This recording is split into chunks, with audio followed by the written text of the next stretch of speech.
Eid special recipes में आज जो रेसिपी आप लोगों से शेयर करूंगी, बिलीव मी, मैं इसे हर दावत पर बनाती हूँ और खाने के बाद मेहमान तो तारीफें करते नहीं थकते।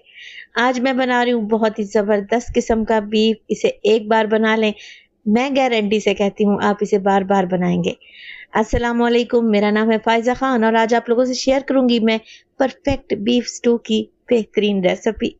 बीफ तो जैसे आपके हाथों में टूटता जाएगा और इसका जायकेदार मसाला आपको मज़ा करवा देगा। तो देर किस बात की, जल्दी से ये मज़ेदार सा बीफ स्टू बनाना स्टार्ट करते हैं। और अगर मेरी ये रेसिपी आपको ज़रा सी भी अच्छी लगे ना, तो लाइक भी कर दें। तो एक्सीलेंट किस्म का बीफ स्टू बनाने के लिए आप इसे कटे मसाले का या खड़े मसाले का गोश्त भी कह सकते हैं। मैंने ले ली है एक कढ़ाई, आप प्रेशर कुकर ले लें तो आपका काम और भी आसान हो जाएगा। अच्छा जी, बीफ स्टू बना रही हूँ मैं घी में, आप लोग कुकिंग ऑयल भी ले सकते हैं। अच्छा, आधा कप घी ले लें, उसमें फिर 2 बड़े साइज के प्याज को रफली सा काट कर ऐड कर दें। मैंने प्याज को स्लाइस किया है, मगर आप देख रहे हैं बस मोटा मोटा सा काट कर ऐड कर दिया है। अच्छा, बीफ स्टू हो या फिर मटन स्टू, उसमें प्याज की मिकदार ज़्यादा ही जाती है। तो मेरे पास 1 केजी के बराबर बीफ है और मैंने तकरीबन 250 ग्राम के बराबर प्याज का इस्तेमाल किया है। अच्छा, कुछ खड़े गरम मसाले भी जाएंगे, 2 से 3 छोटी इलायची, 10 से 12 दाने काली मिर्च के, 4 अदद लौंग, 1 दालचीनी का टुकड़ा और 1 तेज पत्ता। इसी स्टेज पर डाल दें जब आप प्याज को हल्का सा सौते कर रहे हो। बस जी, कुछ भी नहीं करना, प्याज को हल्का सा फ्राई करना है और फिर इसमें डाल देंगे बीफ। तो जनाब 1 किलो के बराबर मेरे पास बीफ है, जिसकी मैंने मीडियम साइज की बोटियां बनवा ली हैं और ये मिक्स गोश्त है। बस यहाँ पर हमने प्याज और खड़े गरम मसालों के साथ बीफ को बस मिक्स करना है। बीफ को धोने के बाद किसी स्टेनर में डालकर रख दिया करें ताकि इसका एक्स्ट्रा ब्लड और पानी निकल जाए। मिक्स कर लें तो फिर शामिल करेंगे 1 टेबल स्पून इसमें अदरक और लहसुन का पेस्ट और कुछ सूखी लाल मिर्चें भी जाएंगी। अच्छा, वैसे तो इसमें गोल लाल मिर्चें जाती हैं, मगर वो मेरे पास अवेलेबल नहीं थी, तो आपके पास जो भी ड्राई चिली हो रेड वाली वो डाल सकते हैं। अच्छा, यहाँ पर मैंने 7 से 8 मिर्चें डाली हैं, ये ज़्यादा तीखी बिल्कुल भी नहीं है। अगर आपके पास तीखी वाली लाल मिर्चें हैं तो फिर इसकी मिकदार को कम कर सकते हैं। चलें जी, मिक्स कर लिया है मैंने सब चीज़ों को और गोश्त को इतना भून लिया है कि इसमें से अदरक लहसुन की स्मेल भी चली जाए और गोश्त का कलर भी चेंज हो जाए। अच्छा, कोरमा कढ़ाई से हट कर कुछ मज़ेदार सा खाना चाहते हैं तो फिर ये बीफ स्टू या मटन स्टू बना लें। बेस्ट रेसिपी है, सबको ही पसंद आती है। तो बस जी, गोश्त की मैंने अच्छे तरीके से भुनाई कर ली। अब डालेंगे इसमें टमाटर, 2 बड़े साइज़ के अच्छे लाल वाले टमाटर लें और शामिल कर दें। फिर इसमें 1 टेबलस्पून कूटा हुआ धनिया डलेगा। धनिया देख लें कितना मोटा मोटा सा कूटा है मैंने। हाफ टी स्पून डालूंगी मैं इसमें जायफल और जावित्री का पाउडर और 1 टीस्पून नमक डाल रही हूँ। नमक कम हुआ तो बाद में सेट कर लेंगे, पहले नमक हमेशा कम ही डाला करें। अच्छा, जैसा कि मैंने आपको बताया कि जो मैंने सूखी लाल मिर्चें डाली थी वो ज़्यादा तीखी नहीं थी, इसलिए मैंने 1 टीस्पून मोटी कुटी हुई लाल मिर्च भी डाली है। तो बस जी, मिक्स कर लेंगे अच्छे तरीके से। अब जब तक ये जो हमने टमाटर डाले हैं अच्छे तरीके से इनका पेस्ट नहीं बन जाता, ग्रेवी सेट नहीं हो जाती, तब तक हमने भुनाई करनी है।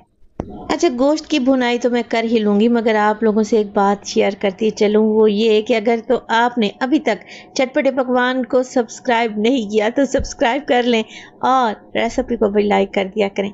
तो मैं कवर लगा कर छोड़ दूँगी ताकि जल्द अज जल्द टमाटर गल जाएँ। चलें जी, तकरीबन 5 मिनट ही लगे हैं क्योंकि मसालों के साथ ही मैंने टमाटर ऐड किए थे, तो टमाटर को तो गलने में ज़्यादा टाइम ही नहीं लगेगा। टमाटर घुल चुके हैं, छिलके आपको नज़र आ रहे हैं, आप चाहें तो इनके छिलके निकाल भी सकते हैं, मगर क्योंकि गोश्त को अभी हमने बहुत सारा गलाना है, सॉफ्ट करना है, तो इनका तो पेस्ट ही बन जाएगा, तो टेंशन ना लें। अब देखें, इस स्टेज पर मैं शामिल कर रही हूँ गरम खौलता हुआ पानी। दूसरे बर्नर पर मैंने पानी को गर्म होने के लिए चढ़ा दिया था। जब पानी बबलिंग पॉइंट पे आएगा तब हम ये पानी बीफ में ऐड करेंगे। इससे क्या होगा कि टेम्परेचर डाउन नहीं होगा, सालन का जायका बेहतरीन बनेगा और कुकिंग टाइम कम से कम हो जाएगा। तो पानी डालने के बाद मैं कवर लगा दूंगी और तकरीबन 35 से 40 मिनट के लिए बीफ को पकने के लिए छोड़ दूंगी। अगर आप प्रेशर कुकर का इस्तेमाल कर रहे हैं तब आपको 20 से 25 मिनट लगेंगे। अच्छा, ये गोश्त की क्वालिटी पे भी डिपेंड करता है कि गोश्त कितनी देर में गलेगा।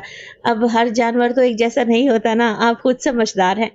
तो यहाँ पर देखिए, पानी तकरीबन खुश्क होने वाला है, ऑयल भी ऊपर आ चुका है, गोश्त भी गल चुका है। 1 कप के बराबर दही लें, अच्छे तरीके से फेंटें और बीफ में ऐड कर दें। अच्छा, दही डालते वक्त फ्लेम को हमेशा लो कर लिया करें, फिर ग्रेवी बहुत स्मूथ बनती है। कुछ हरी मिर्चें भी मैंने ऐड कर दी हैं। अच्छा, इस स्टेज पर मैं कुछ और मसाले भी डालूंगी। 1 टीस्पून इसमें मोटा मोटा कुटा हुआ जीरा डालूंगी और 1 चुटकी, सिर्फ 1 चुटकी इसमें पिसा हुआ गरम मसाला डलेगा। That's it. मिक्स करेंगे। अब दही के पानी को जितना आप ड्राई करना चाहें उसी हिसाब से ड्राई कर लें। ग्रेवी बनाना चाहते हैं तब आप इसकी ग्रेवी भी बना सकते हैं, मगर मैं इसको हल्का सा ड्राई की तरफ लेके जा रही हूँ। तो मजीद मुझे 5 मिनट ही लगे हैं। दही का पानी खुश्क हो गया है, ऑयल भी ऊपर आ चुका है और बेहतरीन सा बीफ स्टू रेडी है। फ्लेम को मैंने ऑफ कर दिया है। अब यहाँ पर लेमन के स्लाइसेस, बारीक कटी हुई अदरक और हरे धनिए से मैं इसे गार्निश कर दूंगी। आप इसे नान, पराठा या फिर चपाती, खमीरी रोटी के साथ सर्व करें। इंशाअल्लाह ताला खाकर आपको मज़ा आ जाएगा। आपने बहुत सारी रेसिपीज ट्राई की होंगी और आप घर में बनाती भी होंगी, मगर ये beef stew one of the best recipe है। आसान भी है और टेस्टी भी। तो इस बीफ स्टू को बनाना भी बनता है। रेसिपी बनाएं तो अपना फीडबैक मुझे लाजमी दिया करें, क्योंकि आपके एक प्यारे से कमेंट का हमेशा मुझे इंतज़ार रहता है। मैं आपको बीफ चेक करवाती हूँ। माशाल्लाह से देखें, बीफ के अंदर तक आपको जायका मिलेगा और ऐसा बीफ स्टू के खाते खाते हाथ ना रुके। तो अपना बहुत सारा ख्याल रखिएगा। फायजा को अपनी दुआओं में याद रखिएगा। मुझे दीजिए इजाजत। टिल देन, अल्लाह निगहबान।